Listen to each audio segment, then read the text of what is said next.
Hello, good morning everyone. I hope you all are good and we energetic. So today we start next topics of chapter 4 magnetic effect of current.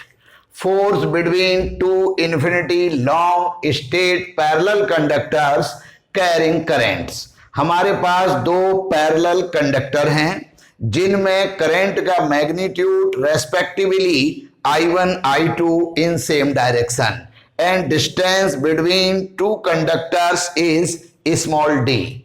Let two infinity long parallel conductors X and Y carrying currents I1 and I2 respectively in the same direction. Distance between them is small d.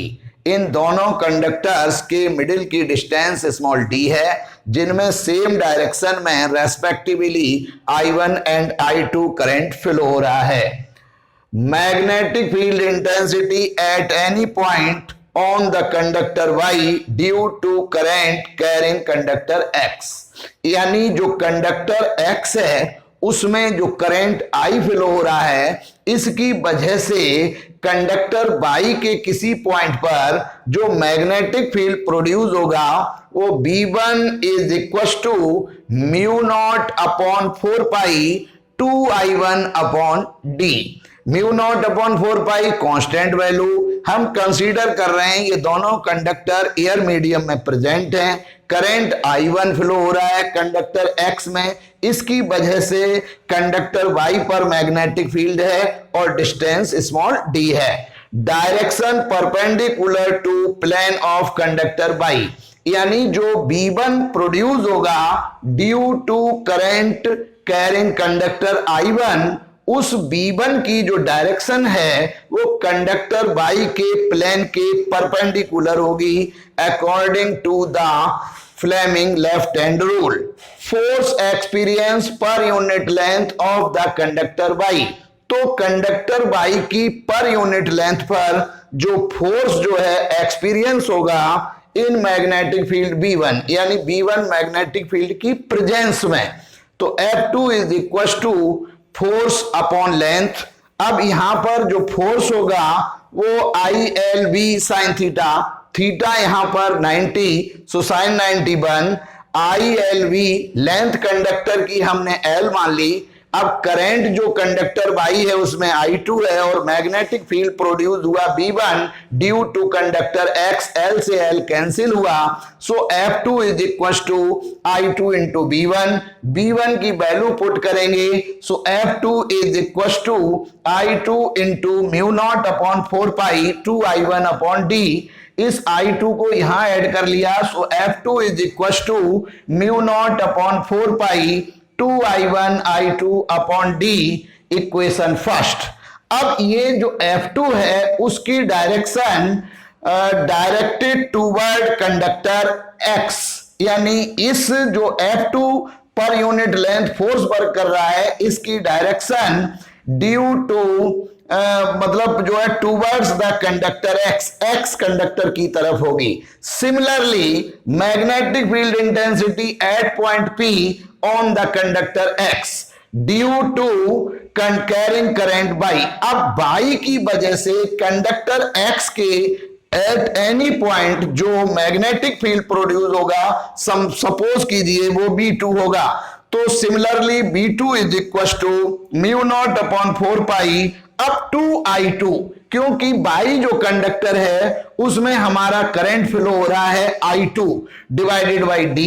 अब direction इसकी भी perpendicular to plane of conductor X. यहां जो B1 की direction थी वो conductor Y के plane के परपेंडिकुलर थी और B2 की जो डायरेक्शन है वो कंडक्टर X के प्लेन के परपेंडिकुलर होगी. So force experience per unit length of conductor X. तो कंडक्टर जो X है उसकी पर यूनिट लेंथ पर जो फोर्स वर्क करेगा वो हमें कैलकुलेट करना है. Similarly F1 is equal to total force upon length. अब दोनों कंडक्टर की लेंथ हमने symbol same small l consider कर ली so F1 is equal to अब F again I L B sine theta, तो आई अब करंट जो फ्लो हो रहा है एक्स में वो I1 है, लेंथ L है, और मैग्नेटिक फील्ड जो प्रोड्यूस हुआ है due to conductor Y is B2, L से L cancel, so F1 is equal to I1 B2. Put the value of B2, so F1 is equals to I1 into mu naught upon 4 pi 2 I2 upon D. I1 उधर ले गए, so F1 is equals to mu naught upon 4 pi 2 I1 upon I1 I2 upon D equation second. अब इसकी direction toward the conductor Y, ये जो F2 है उसकी direction जो है Y की तरफ होगी, F1 की डायरेक्शन कंडक्टर X की तरफ होगी, और F2 की डायरेक्शन कंडक्टर X की तरफ होगी, और F2 की डायरेक्शन कंडक्टर Y की तरफ होगी. और दोनों from equation first and second, force experience per unit length F1 and F2 magnitude same but direction opposite, so attract each other. अब अगर हम ये कहें कि हमारा जो फोर्स है, वो जो करंट है वो अपोजिंग डायरेक्शन में फ्लो हो रहा है, अभी हमने जो फोर्स लिया वो सेम डायरेक्शन में लिया.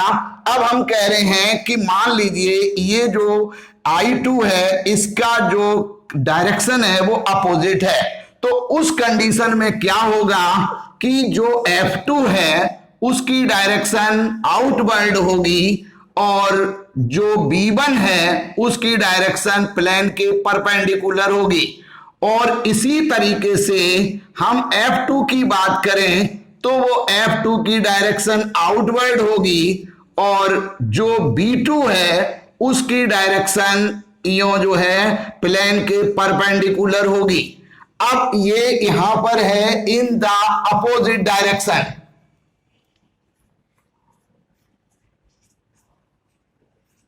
Opposite direction.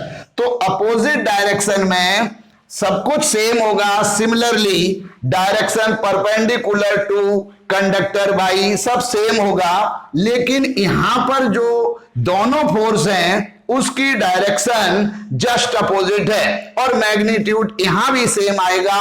तो यहां पर ये जो है, यहां जब सेम डायरेक्शन थी तो अट्रैक्ट ईच अदर थे, और जब डायरेक्शन अपोजिट होगी तो ripple each other. Derive an expression for torque on current carrying rectangular loop placed in uniform magnetic field. हमने यहां पर एक यूनिफॉर्म मैग्नेटिक फील्ड कंसीडर किया. अब इस यूनिफॉर्म मैग्नेटिक फील्ड में एक रेक्टेंगुलर कोई लूप है जिसमें I करंट फ्लो हो रहा है एंटी क्लॉकवाइज डायरेक्शन में. ये जो रेक्टेंगुलर लूप है उसका नेम PQRS कंसीडर कर लिया. इस रेक्टेंगुलर लूप की लेंथ स्मॉल l और ब्रेथ स्मॉल b है, और ये जो लूप की ब्रेथ है वो मैग्नेटिक फील्ड की डायरेक्शन से make the angle of theta. Suppose A rectangular coil PQRS is suspended in a uniform magnetic field B. ये रेक्टेंगुलर कॉइल PQRS सस्पेंडेड यानी लटकी हुई है यूनिफॉर्म मैग्नेटिक फील्ड B में. Axis of the coil XX dash is perpendicular to magnetic field, यानी इस coil का जो ये एक्सिस है वो ये मैग्नेटिक फील्ड के परपेंडिकुलर है. जैसे मैग्नेटिक फील्ड यूं है और रेक्टेंगुलर कॉइल ये है, रेक्टेंगुलर कॉइल की ये एक्सिस है और ये एक्सिस मैग्नेटिक फील्ड की डायरेक्शन के परपेंडिकुलर है. Theta is the angle between the plane of coil and magnetic field B.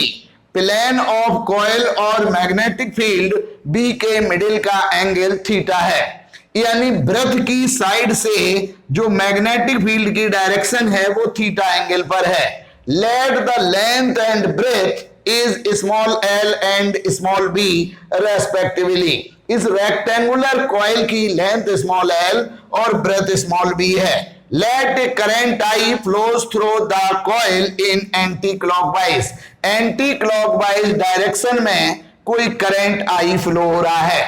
अब इस सिचुएशन में इस रेक्टेंगुलर कॉइल की जो 4 आर्म्स हैं, इन पर 4 फोर्सेस जो है वो वर्क करेंगे और हमें उनके magnitude with direction find out करनी है और फिर हमें रिजल्टेंट फोर्स फाइंड आउट करना है और टॉर्क फाइंड आउट करना है। जब टॉर्क फाइंड आउट करेंगे तब हमें समझ में आएगा कि ये rectangular coil uniform magnetic field में मूव कर रही है, रोटेट हो रही है। सो एक्ट फोर्स एक 1 by 1, so act force on PQ side. अब PQ साइड पर जो फोर्स वर्क करेगा वो F1 vector ILV sin theta. तो I करंट है, L का मतलब ब्रेथ है, यहां पर B magnetic field uniform sin theta, direction downward और perpendicular to magnetic field. Magnetic field के परपेंडिकुलर और डाउनवर्ड है। हमने इसको इक्वेशन फर्स्ट कंसीडर किया। अब नेक्स्ट एक्ट फोर्स ऑन, अभी ब्रेथ वाली दूसरी साइड है RS, ऑन RS साइड। जो RS साइड है उस पर हम फोर्स निकालेंगे। तो हमने यहां पर लिखा vector F2 is equal to I current, L यानी breadth B magnetic field sine theta और direction perpendicular to magnetic field और अपवर्ड। इक्वेशन सेकेंड, यहां पर जो डायरेक्शन है वो जस्ट अपोजिट है और मैग्नीट्यूड सेम है। डायरेक्शन अपोजिट होने का रीजन ये है कि करंट की डायरेक्शन अपोजिट है। जैसे हम यहां पर देखते हैं कि PQ में जो करंट की डायरेक्शन है वो Q to P है और RS में जो करंट की डायरेक्शन है वो S to R है। तो करंट की डायरेक्शन अपोजिट होने की वजह से ये फोर्स की जो डायरेक्शन है वेक्टर F1 एंड F2 वो भी अपोजिट है। From equations first and second, F1 and F2 equal in magnitude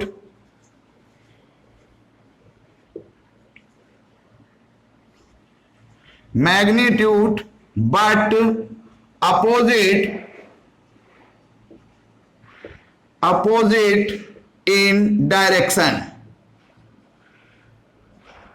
opposite in direction, so cancel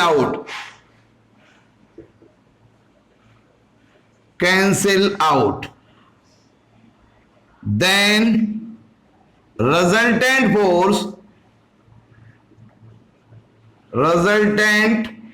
force and torque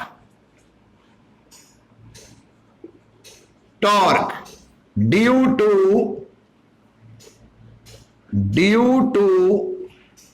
vector F1 and vector F2 is 0। यानी यहां पर equation first और second से दोनों force equal in magnitude but opposite in direction, so resultant force due to arm PQ and RS या due to force F1 and F2 is 0। Torque is also 0 due to vector F1 and F2 forces. Reason कि ये दोनों force equal in magnitude opposite in direction के साथ साथ इनकी जो working line है वो भी सेम है। तो it means torque is also 0। अब रिमेनिंग 2 आर्म्स हैं, तो act force on QR side, QR side, तो vector F3 is equal to I, current I है, L लेंथ L है, B magnetic field uniform B, और sine 90 degree, क्योंकि यहां पर मैग्नेटिक फील्ड के साथ एंगल 90 है। So F3 is equal to ILB sine 90 one, और ये इक्वेशन थर्ड। अब इसकी जो डायरेक्शन है वो direction of vector F3 is perpendicular to plane of paper directed outward, यानी perpendicular to plane of paper directed outward. अब act force on SP side, तो vector F4 is equal to ILV again sine 90 1, so vector F4 is equal to ILV equation 4, और direction perpendicular to plane of paper और directed inward. जैसे मान लीजिए हमारे पास एक कोई रेक्टेंगुलर कॉइल है, और उस रेक्टेंगुलर कॉइल जो है उसमें F1 downward direction, F2 upward direction, equal in magnitude but opposite in direction, so cancel out, so resultant force due to F1 F2 is 0, torque is also 0। अब F3 जो है outward direction, F4 inward direction, but magnitude is equal, so here F3 and F4 equal in magnitude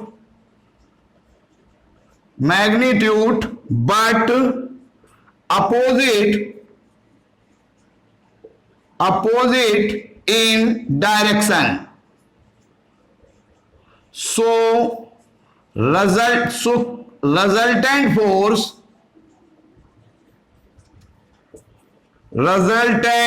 force due to F3 and F4 is also 0। Here torque is applied because force F3 and F4 equal in magnitude, opposite in direction, so resultant force due to forces F3 and F4 is 0, but these forces line not same, so torque is applied। तो अब इस diagram को थोड़ा easy बनाने के लिए मैंने ये साइड ली RS, मैग्नेटिक फील्ड की डायरेक्शन से ये थीटा एंगल मेक हो रहा है। अब ये ब्रेथ हमारी B है, F4 जो है वो आउटवर्ड है perpendicular to magnetic field, F3 inward perpendicular to magnetic field vector V। So torque is equal to force into perpendicular distance between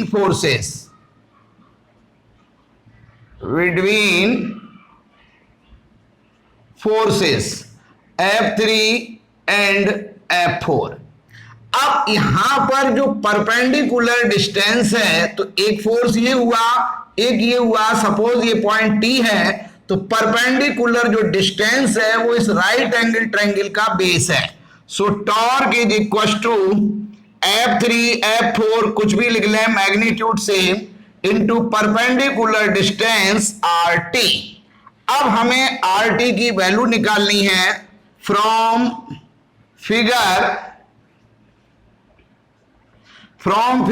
RT यानी base divided by hypotenuse RS is equal to cos theta. So R T is equal to R S cos theta, R D is equal to B cos theta, तो torque is equal to F3 I L B into B cos theta. अब length into breadth is equal to area of rectangular coil, so torque is equal to I A B cos theta. If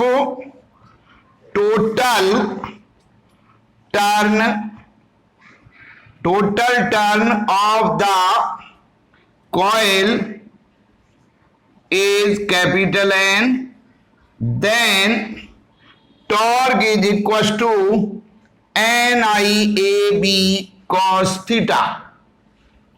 अब हमने यहां पर torque की value NIAB cos theta निकाल ली।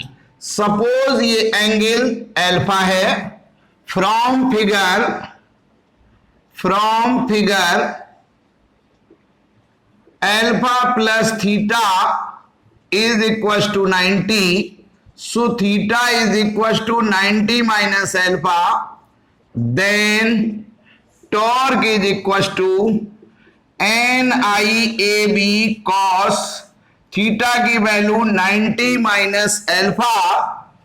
अब cos 90 minus alpha is equal to sine alpha, so torque is equal to NIAB sine alpha. Alpha के form में जो टॉर्क है वो ये होगा, थीटा के फॉर्म में टॉर्क ये होगा। Case first if theta is equal to 0 and alpha is equal to 90, जब थीटा 0 होगा तो अल्फा 90 होगा, then torque is equal to NIAB cos theta यानी 0, cos 0 1, torque is equal to NIAB maximum torque. ये torque maximum होगा। इसका मतलब ये हुआ कि जब हमारा ये जो वृत्त है वो मैग्नेटिक फील्ड के पैरेलल हो, उस समय टॉर्क की वैल्यू मैक्सिमम होगी। Case second, if theta equal to 90 and alpha equal to 0, जब थीटा 90 होगा तो अल्फा 0 होगा, यानी हमारी जो वृत्त है वो मैग्नेटिक फील्ड के परपेंडिकुलर हो, then torque is equal to NIAB cos 90 0, so torque is equal to 0 minimum, यानी ये मिनिमम होगा टॉर्क।